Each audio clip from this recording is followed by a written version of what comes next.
আপনি সামান্য কিছু সম্পদের মালিক হইলে এখান থেকে জাকাত দিতে হবে, শরীয়ত কিন্তু এটা বলে নাই। একটা স্ট্যান্ডার্ড আছে, এই মানে গেলে দিবেন। সেটা কত? সেটা গোল্ড আর সিলভার দিয়ে রাসূল সাল্লাল্লাহু আলাইহি ওয়াসাল্লাম দিয়েছেন। তো এখন আপনি কোনটা ধরে দিবেন? কেউ বলে গোল্ড দিব, কেউ বলে রূপা দিব। এখন আমি কি বলি? আমি আপনাদেরকে সাজেস্ট করবো আপনারা রূপারটা ধরবেন। অল্প আসুক না, ধরেন আপনার 1000 টাকা জাকাত আসছে, তা আপনি যদি 1000 টাকা জাকাত দেন, এটা আপনার হৃদয়ে একটা প্রশান্তির কারণ হবে না যে আমি সম্মানিত জাকাত দাতা, আলহামদুলিল্লাহ। এবং এত বড় একটা ফরজ ইবাদতের লিস্টে যে আপনি ঢুকতে পারছেন, এটাও তো কম কিসে, কি বলেন? জাকাত ফরজ হওয়ার শর্ত আছে, এই শর্তগুলো আমরা শুনব। 5টা শর্ত। প্রাইমারি শর্ত হচ্ছে নেসাব পরিমাণ সম্পদের মালিক হওয়া, আর এটা হাওলানিল হাওল, 1 বছর থাকা। এগুলো হচ্ছে প্রাইমারি শর্ত। আরও 3টা সেকেন্ডারি শর্ত হচ্ছে আল মিলকিয়া, পূর্ণ ওনারশিপ থাকা, আর জিয়াদা, এটা আপনার অতিরিক্ত টাকা এটা হওয়া, আর হচ্ছে আদামুদ্দুয়ুন, ঋণ না থাকা। এই 5টা শর্ত আমি ব্যাখ্যা করলে আপনি বুঝবেন। 1 নম্বর হচ্ছে নিসাব পরিমাণ সম্পদের মালিক হওয়া। আপনি সামান্য কিছু সম্পদের মালিক হইলে এখান থেকে জাকাত দিতে হবে, শরীয়ত কিন্তু এটা বলে নাই। সুবহানাল্লাহ। আপনি জাকাতের নিয়ম শুনলে দেখবেন যে ইসলাম কতটা ব্যালেন্সড। একটা থ্রেশহোল্ড আছে, একটা স্ট্যান্ডার্ড আছে, এই মানে গেলে দিবেন। সেটা কত? সেটা গোল্ড আর সিলভার দিয়ে রাসূল সাল্লাল্লাহু আলাইহি ওয়াসাল্লাম দিয়েছেন। কারণ তখন গোল্ড আর সিলভারের কয়েন ছিল, মুদ্রা ছিল। আগে কিন্তু সোনা আর রূপা দিয়েই মুদ্রা বানানো হতো, পরে এটা পেপার মানি শুরু হয়েছে, কাগজের টাকা। তো একটা হচ্ছে দিনার আর একটা দিরহাম। তো রাসূল সাল্লাল্লাহু আলাইহি ওয়াসাল্লাম যে থ্রেশহোল্ড বেঁধে দিয়েছেন সেটা হচ্ছে 7.5 তোলা স্বর্ণ বা 52.5 তোলা রূপা। আই রিপিট, এটা সবাই জানেন আশা করি, যে 7.5 তোলা স্বর্ণ আর 52.5 তোলা রূপা। আধুনিক সময়ে গ্রাম দিয়ে দোকানদাররা হিসাব করে, তো গ্রাম দিয়ে যদি আপনি বুঝেন তাহলে 85 গ্রাম স্বর্ণ অথবা 595 গ্রাম রূপা, এটা হচ্ছে থ্রেশহোল্ড নিসাব, অথবা এর সমপরিমাণ অর্থ, ক্যাশ টাকা যদি আপনার কাছে থাকে, তাহলে আপনি নিসাবের মালিক হয়েছেন। যেদিন আপনি এই নিসাবের মালিক হবেন, ওই দিনটা আপনি ডায়েরিতে টুকে রাখবেন। কারণ এটা যদি 1 বছর আপনার কাছে এরকম থাকে, 1 বছর পরে যে আপনি জাকাত দিবেন, কিভাবে দিবেন আমি সামনে বলবো। তো এই নেসাব নিয়ে একটা প্রবলেম আছে। প্রবলেমটা হচ্ছে 7.5 তোলা স্বর্ণ আর 52.5 তোলা রূপার দাম কিন্তু এক না। 52.5 তোলা রূপার দাম খুব কম, আর 7.5 তোলা স্বর্ণের দাম অনেক বেশি। এটা হইল একটাই কম আর একটা বেশি। ঘটনা হচ্ছে রাসূল সাল্লাল্লাহু আলাইহি ওয়াসাল্লাম যখন এই থ্রেশহোল্ডটা বেঁধে দিয়েছিলেন নিসাবটা, তখন দুইটার মান সমান ছিল। তখন 7.5 তোলা স্বর্ণ দিয়ে 52.5 তোলার মতো রূপা পাওয়া যেত, অথবা কেউ 52.5 তোলা রূপা বিক্রি করলে 7.5 তোলা স্বর্ণ পেত। কিন্তু পরে সিলভার ফল করতে শুরু করলো, ফল করতে করতে আজকে এই অবস্থা। গোল্ড আবার খুব একটা ফল করে নাই, ফলে গোল্ডের স্টেবিলিটিটা এখনো রয়ে গিয়েছে। তো এখন আপনি কোনটা ধরে দিবেন জাকাতটা? যদি আপনি রূপা ধরেন, কথার কথা, রূপা যদি এই 1 ভরির দাম 1000 টাকা হয়, তাহলে 52.5 ভরির দাম কত? 52,500 টাকা। কিন্তু স্বর্ণ যদি আপনি হিসাব করেন, 1 ভরি যদি 50,000 হয়, 7.5 ভরি কত? 3.5 লাখ প্লাস, তাহলে প্রায় 7 গুণ কম বেশি, তাই না? এটা নিয়ে হয়ে গেছে জটিলতা। তো এখন আপনি কোনটা ধরে দিবেন? অনেকে বলে না গোল্ড দিব, কারণ গোল্ড ফল করে নাই, এটার যে স্ট্যান্ডার্ড এটা এখনো বজায় আছে। এটা নিয়ে অনেক আলোচনা, আমি খুব সংক্ষেপে বলি। কেউ বলে গোল্ড দিব, কেউ বলে রূপা দিব। এখন আমি কি বলি? আমি আপনাদেরকে সাজেস্ট করবো আপনারা রূপারটা ধরবেন। রূপারটা ধরলে কি লাভ হবে জানেন? 2 দিকেই লাভ, আপনারও লাভ, যিনি নিবে আরও লাভ। রূপারটা ধরলে বেশি সংখ্যক লোক জাকাত দান করতে হবে, তাই না? আর বেশি সংখ্যক গরিব লোকও টাকা পাবে, কি বলেন? তো 2 পক্ষে লাভ হইল না? এখন প্রশ্ন করতে পারেন, হুজুর ও পাইছে ওর লাভ, আমার লাভ কি? আপনার তো সবচেয়ে বড় লাভ, আপনি সওয়াব পাবেন আখিরাতে। এটা আমাদের বেশি দরকার না? কি বলেন? যিনি গ্রহীতা উনি পেয়ে লাভ, তার লাভ হইল, আর যিনি দাতা তিনি সওয়াব পেয়ে লাভবান হইলেন, তিনি সম্মানিত জাকাত দাতা হইলেন। অল্প আসুক না, ধরেন আপনার 1000 টাকা জাকাত আসছে, তা আপনি যদি 1000 টাকা জাকাত দেন, এটা আপনার হৃদয়ে একটা প্রশান্তির কারণ হবে না যে আমি সম্মানিত জাকাত দাতা, আলহামদুলিল্লাহ, আই এম এ জাকাত পেয়ার। এবং এত বড় একটা ফরজ ইবাদতের লিস্টে যে আপনি ঢুকতে পারছেন, এটাও তো কম কিসে, কি বলেন? এজন্য স্বর্ণেরটা না ধরে রূপারটা ধরবেন। আপনাদের যে টাকা পয়সা, আপনাদের তো হীরা দিয়ে করা দরকার আপনাদের নেশা। এনিওয়ে, তো এজন্য আপনারা রূপারটা ধরবেন, তাহলে লোকজন উপকৃত হবে বেশি, সম্মানিত ভাই এবং বোনেরা। তাহলে 5টা শর্তের প্রথমটা তো বুঝে গেছেন, নিসাব। কি বলেন? নিসাব বুঝে গেছেন না? 2 নম্বর শর্ত হচ্ছে শুধু এই নেশাব পরিমাণ সম্পদের মালিক হইলেই হবে না ভাইয়েরা, এটাকে হাল আনিল হাউল বলে, মানে 1 বছর আপনার কাছে থাকতে হবে। দেখেন ইসলাম কতটা ভারসাম্যপূর্ণ। কিছু টাকা আপনার কাছে থাকলে এই জাকাত দাও না, এটা 1 বছর থাকতে হবে। যদি দেখা যায় যে আপনার সব খরচ শেষে 1 বছর এই টাকাটা আপনার কাছে অলস পড়ে আছে, তাহলে বোঝা গেল যে আপনি সম্পদশালী এবং আপনার অর্থের একটা স্টেবিলিটি আছে। কি বলেন? তাহলে আপনি নেশাব পরিমাণ সম্পদের মালিক হলেন, এবং 1 বছর যদি থাকে, 1 বছর শেষে আপনি জাকাত দিবেন। এই বছরটা কিন্তু সৌর বছর না, সোলার ইয়ারে হিসাব করলে হবে না, এটা লুনার ইয়ারে, চান্দ্র বৎসরে। খেয়াল রাখতে হবে, সৌর বছর জানুয়ারি ফেব্রুয়ারি মাসের যে হিসাবটা, এটা 365 দিনে 1 বছর। কিন্তু যেটা লুনার ইয়ার, চন্দ্র বছর, এটা কতদিন 1 বছর কে জানে? কেউ জানেন না? 300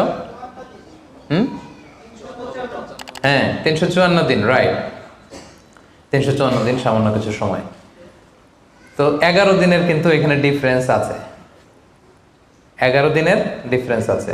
তো আপনি হিসেব করবেন হচ্ছে চান্দ্র বছর অনুযায়ী, সৌর বছর অনুযায়ী না। তো সৌর বছর অনুযায়ী যদি করেন, তাহলে আপনার জাকাত কিন্তু 2.5% থাকবে না। চান্দ্র বছর অনুযায়ী আপনার 2.5%, সৌর বছর করলে ওইটা 2.58% হয়ে যাবে। একটু বাড়বে না? কারণ কতদিন বেশি?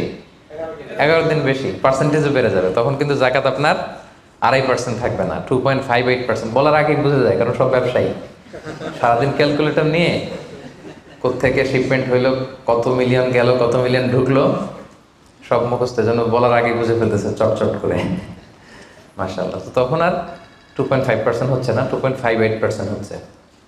তাহলে সম্মানিত ভাইরা, আপনি ধরেন, উদাহরণস্বরূপ ধরেন যে আপনি গত রমজানের 20 তারিখে সর্বপ্রথম নিসাব পরিমাণ সম্পদের মালিক হয়েছিলেন। তো তারপরে আপনি খেয়াল করবেন যে দেখি সারা বছর এই পরিমাণ অতিরিক্ত অলস টাকা আমার কাছে পড়ে থাকে কিনা। থাকতে থাকতে থাকতে থাকতে এই রমজানের 20 পর্যন্ত দেখেন যে টাকা ওইটা তো আছে, আরও হয়েছে টাকা। তো তার মানে আপনি এখন জাকাত দিবেন, যেহেতু নেসাবের মালিকও হয়েছেন, আবার পূর্ণ একটা চন্দ্র বছরও আপনার অতিক্রম করেছে, স্থায়ী হয়েছে, তখন আপনি জাকাত হিসাব করবেন। তাহলে 2টা শর্ত বুঝলেন না? 3 নাম্বার হচ্ছে ওনারশিপ। আপনার মালিকানা থাকতে হবে, যে সম্পদটা আছে খালি আপনার কাছে টাকা থাকলেই হবে না, এটা কমপ্লিট, আরবিতে তাসাররুফ বলে, কমপ্লিট ওনারশিপ আপনার থাকতে হবে। এখন একজনের আমানতের টাকা আপনার আছে, ওইটা আপনি জাকাত দিতে পারবেন? একজন 5 লাখ টাকা আমানত রাখছে, আপনি এটা জাকাত দেওয়া শুরু করছেন, হবে? সেটা তো উনি জাকাত দেবে, এটা তো আপনার আমানতের টাকা, এই টাকা তো আপনার বুঝাই দিতে হবে। তো আমানতের টাকা কিন্তু কমপ্লিট ওনারশিপ আমার থাকে না, এটার হিসাব আমি করবো না। তো এটা বুঝে গেলেন। 4 নাম্বার হচ্ছে এই টাকা আপনার অতিরিক্ত হইতে হবে, আরবিতে বলে জিয়াদা।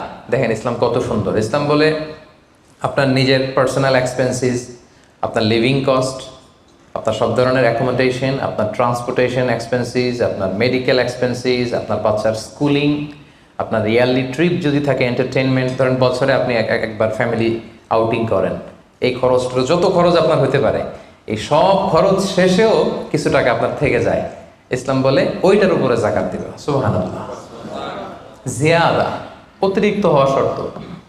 আপনার লাগে, যদি আপনার এই টাকা লাগে, ওটা তো আপনি ইউজ করবেন। আপনার টাকার ব্যবহারের জন্য সবচেয়ে বেশি হকদার কে?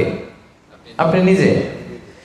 আপনার সব খরচ আলহামদুলিল্লাহ সুন্দরভাবে চলে, এরপরেও নিসাব পরিমাণ টাকা বছরব্যাপী যখন আপনার রয়ে গেল, ইসলাম বলে জাস্ট 2.5%। সুবহানাল্লাহ। তাহলে অতিরিক্ত হইতে হবে। সর্বশেষ শর্ত, 5টা শর্তের সর্বশেষ শর্ত হচ্ছে ঋণ থাকতে পারবে না। ঋণ থাকলে ওইটা জাকাত থেকে বাদ যাবে। ধরেন আপনার আছে 5 লক্ষ, কিন্তু আবার ঋণও আছে 5 লক্ষ, কথার কথা। তো এটা তো আপনি আগে ঋণ দিবেন, আপনি তার জাকাত দিতে পারবেন না। এই কথাটা কি বুঝতে পারছেন? আচ্ছা, ঋণ ভাই 3 ধরনের। কয় ধরনের? 3 ধরনের। একটা হচ্ছে আপনার একবারে পরিশোধ করতে হবে, এরকম ঋণ থাকে না, যে আমি মুরাদ ভাইয়ের কাছ থেকে 1 লক্ষ টাকা নিলাম, আজকে আমার জাকাতের হিসাব করার ডেট, তো 1-2 মাসের মধ্যে টাকাটা দিতে হবে। তো তখন এই যে 1 লক্ষ টাকা উনি পাবে, এই টাকাটা আমি বাদ দিব আমার অন্যান্য অ্যাসেট থেকে। বাদ দিয়ে যদি দেখি যে না, তারপরেও জাকাত হয় দিব, আর না হলে দিব না, কারণ এটা একবারে দিতে হবে। ওনার বলছে যে 1 লক্ষ আমি একবারে দিয়ে দিব আপনাকে 1 মাস পরে, এইভাবে ঋণটা নিয়েছিলাম। তাহলে কিছু কিছু ঋণ আছে একবারে পরিশোধযোগ্য, ওকে, এটা জাকাতের ক্যালকুলেশন থেকে বাদ যাবে। কিভাবে বাদ যাবে আমি ক্যালকুলেশন করে দেখাবো। ঋণের দ্বিতীয় প্রকার হচ্ছে ইনস্টলমেন্টের কিছু ঋণ আছে, কিস্তিতে দেওয়া লাগে। লেটস সে আমি 1 কোটি টাকা দিয়ে একটা গাড়ি কিনেছি, BMW গাড়ি, বা 50 লক্ষ টাকা দিয়ে আমি একটা হুন্ডা গাড়ি কিনেছি 50 লক্ষ টাকা। তো এটা আমি কিস্তিতে কিনেছি।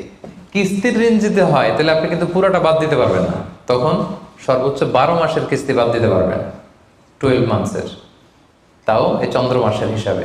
কারণ জাকাতের হিসাবটা কি 12 মাসের হিসাব, তাই না? এটা একটা ইয়ারলি ক্যালকুলেশন। আপনি পুরোটা যদি একবারে বাদ দেন তাহলে তো আপনার আর জাকাতই দেওয়া লাগবে না। কি বলেন?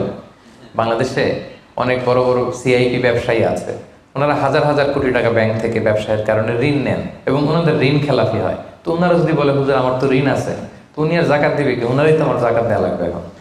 কি বলেন? এরকম বড় বড় সিআইপিরা যদি ঋণের দোহাই দেয়, উনি আর জাকাত দিবে কি? উনি তো ঋণী। তাহলে উনারাই কিছু জাকাত আমাদের দেওয়া লাগবে, কারণ আমরা জাকাতের 8টা খাতের মধ্যে একটা পড়েছি, বল গরিমিনা। কি বলেন?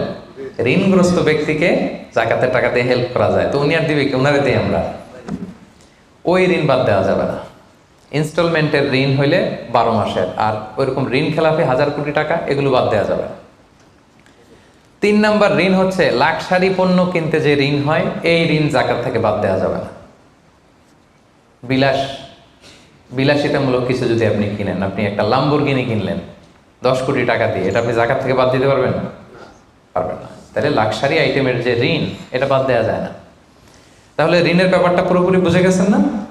এই 5টা শর্ত যদি থাকে আপনার মধ্যে পাওয়া যায়, অর্থাৎ আল্লাহ তালা আপনাকে একটা নিসাব পরিমাণ সম্পদের মালিক বানিয়েছেন, এটা আল্লাহ তালা পুরো 1 বছর আপনার এই পরিমাণ টাকা আপনার মধ্যে স্টেবল ছিল এবং এটার পূর্ণ ওনারশিপ আপনার আছে, এবং এটা আপনার সব খরচের অতিরিক্ত, এবং সবশেষে এটা আপনার ঋণের বাইরে।